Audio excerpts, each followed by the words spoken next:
Hi guys, and welcome to this small little showcase of a project that I've been kind of working on for the last days. It's done in Blender, and especially it's the main thing which is done here is I've used animation nodes to create something which is basically what I wanted to create is a system to create short animated videos with like presentation-like components, and it's like this system is meant to be easy to use when it's already in place, and this is kind of the first step, which is also kind of a proof of concept. And yeah, I'm pretty happy with the outcome now, because it's very short and very easy to use when you don't have to deal with everything else.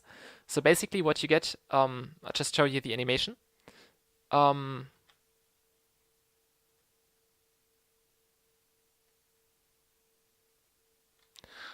so as you can see, you have basically text which is coming into the screen with an animation, staying there for a while, and then sliding out with an animation, and then coming in again. And what I can also do, so I can take another thing and write something else here, like just this. I also can add a new line if I want, and connect this node to this output. And what it will do then is, in the first part, it will show this just this, and then in the second part, it will show the second list. Now, what is actually special about this is that I'm using internally, I'm using one object that I'm instancing, but what is special about this is that I'm instancing it only once, and then I'm using it every time I create a new subprogram. The way this works is basically I'm creating these objects. I'm looking how many objects fit into the screen by using this thing here.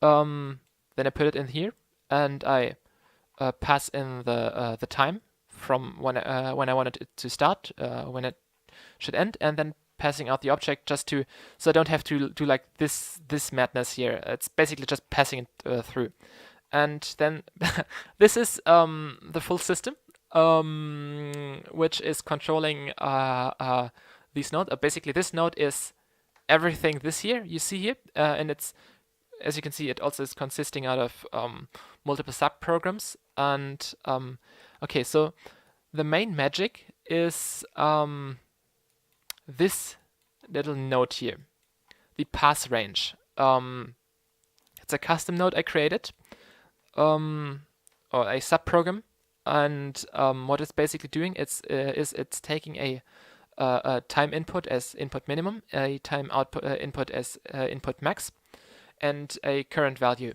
By the way, I'm working with seconds instead of frames, because when doing presentations and video stuff, and so you want to have seconds. And then it's also taking the listed input as input, and it also passes out the list as output.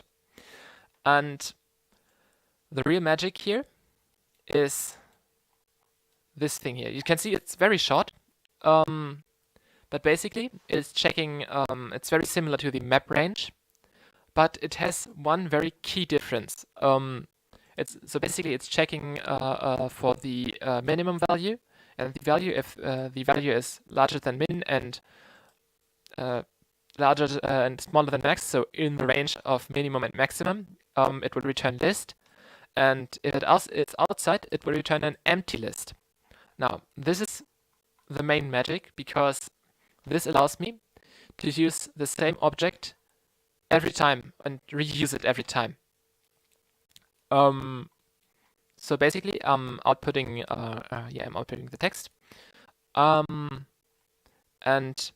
basically, before I do any change to the objects, I have a pass range in the middle, and if it is outside the pass range, it will just return an empty list. So like every one of these text output, it will just do nothing and just return nothing. And that is kind of what the main feature of this thing here is, so that you don't have to create. Because before, I thought about using instancing, but the issue with instancing is that you can't instance in a subprogram, which means that I would basically have to do this in the main program, in the main loop. I would have to do all the object creation and just pain in the ass. So I used that method, and it might be even more efficient now than before. And then the rest of this is basically very, very easy. It's not basic. It took me a few days to figure out, and a lot of bug fixing until it finally worked. But it's designed a little kind of modular, so I could reuse it. And it's also quite easy to swap out the animations. So for example, if I wanted to let it come in from the bottom, I can basically change up a few variables here and get it slide in from the bottom, because this is using a vector as the offset and outset position. So if I would change up the outset position to not be like here, but here, it would slide it from the bottom. And then I would also have to change up the Z offset. But what I could also do is, I would have to change up the temporal offset, because I used the temporal offset here and not a distance offset. And this node, basically, because I'm using this node, is used both for sliding in and sliding out, and has to do some checking if values are in range. And so it's basically, this is meant to be, the output is meant to be extremely easy to use, and I think I'm pretty happy with the output in the end, because it is very easy to use, and it's also very easy to just change the range from what you want it to be. So like, I can change this to 1, for example, and then because I've changed the frame rate to 60 FPS, you will see that at 60 FPS it's starting to begin the animation. And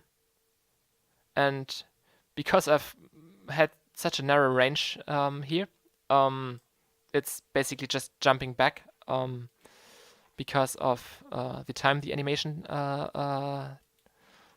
takes. So I would have to change up this value to match kind of the other one. So now we have an animation that is staying in for a very short time, and so yeah, I'm pretty happy with what I got in the end, and I'm planning to expand this in a few ways. If you want to experiment with this on your own, blend files, of course, in the description. But yeah, I'm planning to extend this a little bit more. If I'm gonna actually do it is a whole other question, because I've said this in so many projects. But yeah, I'm pretty happy with the outcome, and while it is not very artistically like appealing, like let's say Plexus effect or something else, it is kind of cool to have just this one node where you can do like presentation stuff. So yeah, hope you enjoyed this little showcase. Was definitely a lot of fun to work on it. Although it took some days and a lot of bug fixing and problem solving, and yeah, but in the end it worked out pretty well, and I hope you liked the how this looked, and yeah, thank you for watching, and see you next time. Goodbye.